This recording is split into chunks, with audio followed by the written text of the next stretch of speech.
What's up, everybody? Good morning. Welcome to today's video. I'm gonna go over a couple of stuff. Hopefully y'all could hear me. I'm gonna have to go this over again. Hopefully it's good enough. I'm gonna go over a couple of stuff about my car today and why I love the GS300. Somebody asked me in the comment down below, I think it was like 2 times or so, why I love the GS300. So I'm gonna go it over with y'all. So number one, I love the GS300 because it shares parts with the IS300, the SC300, the Supra, Aristo, which is the same car. Okay, that's a little part right there. Now number two, y'all know engine choices. We have a lot of different engine choices for the GS300. 1JZ GT, 1JZ non-turbo, if that's what your thing that you want to do. I wouldn't even suggest that. Non-VVTi and VVTi 1JZ, as I said, non-VVTi 2JZ and VVTi GT, you know, turbo engines. All right. There's a lot of aftermarket support for these cars. Anything when you're looking from like brakes, you know, suspension, interior stuff. Yeah.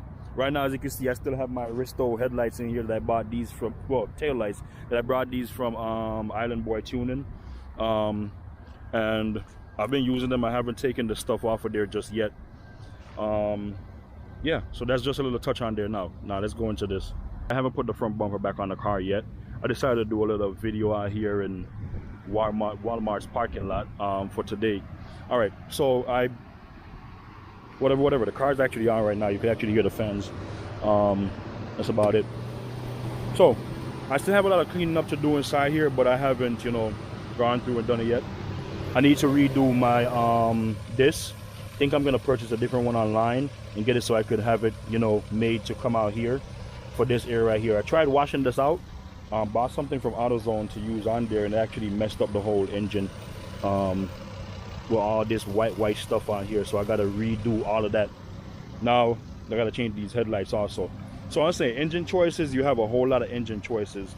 And you know what, to be honest with you, I think that if I actually went back and do something like this again, Toyota makes a V12 engine.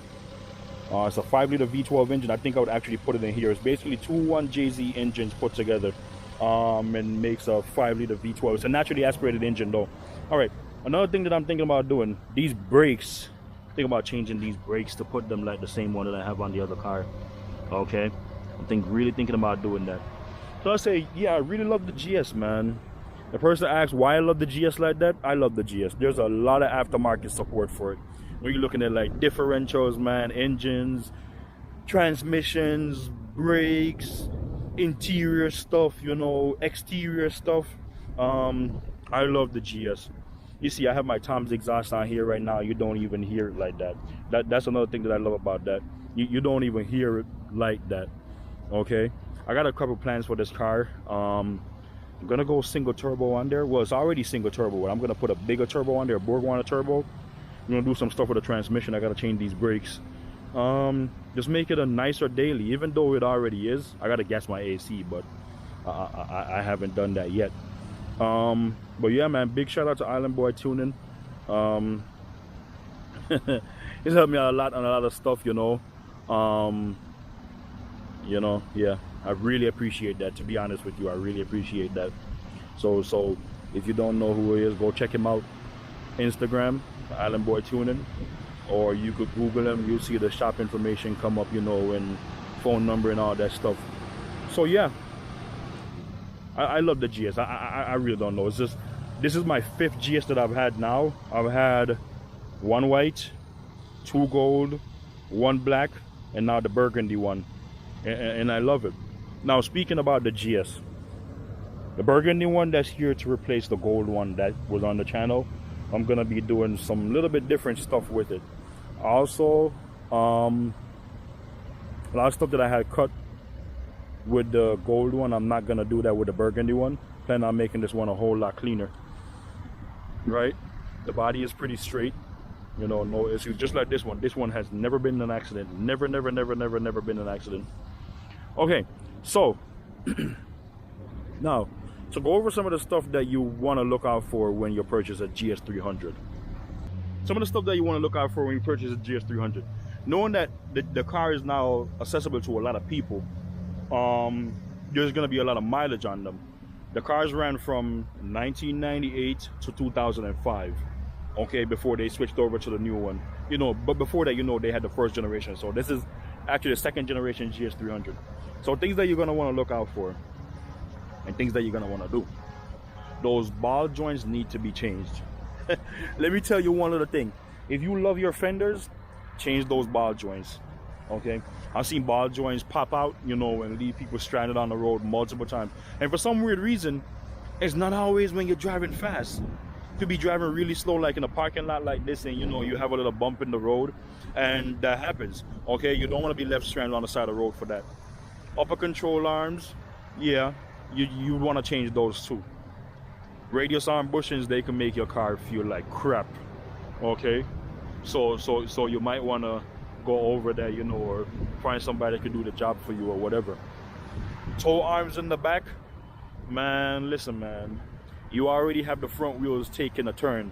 You don't want the back ones taking a turn too. Change those stuff. Okay, now suspension, that's one of the first things that I do on my GS300 when I get them, because you know, after what, 50-60 miles per hour, the car starts to get wobbly, you know, or really bouncy and whatever.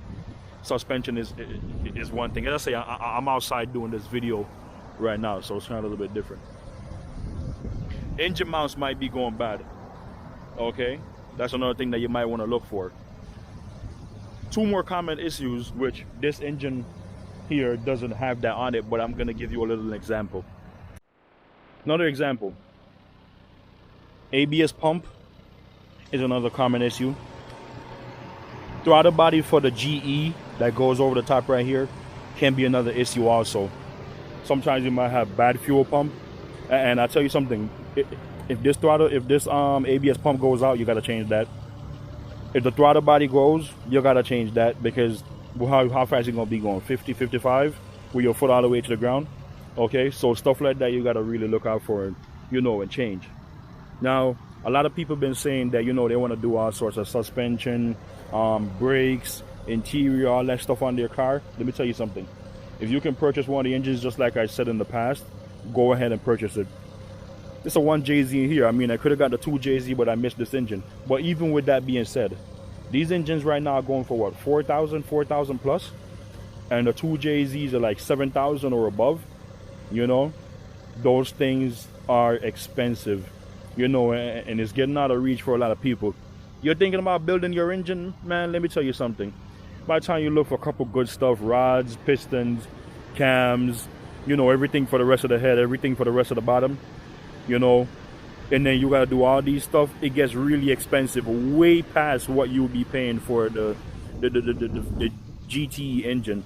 And also when you look, you got to change little stuff, like you got to change, like, you know, a couple pulleys and, you know, all those stuff down there, oil pump and all that. It really gets expensive. So if you purchase the engine right now, I would highly suggest that you do that. Rims and brakes and suspension, all those are not going anywhere. You could always get rims from different type of manufacturers.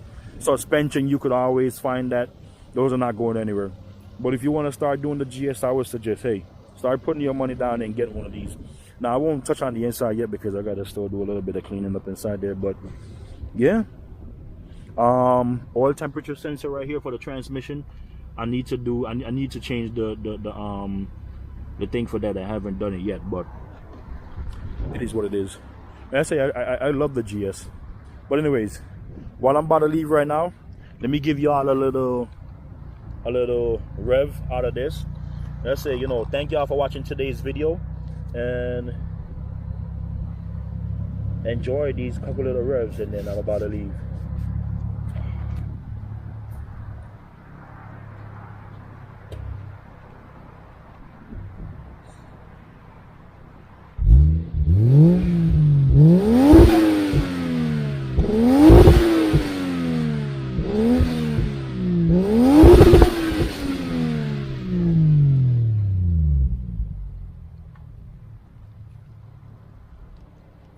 Okay, good. So as you can see, the engine had no issues.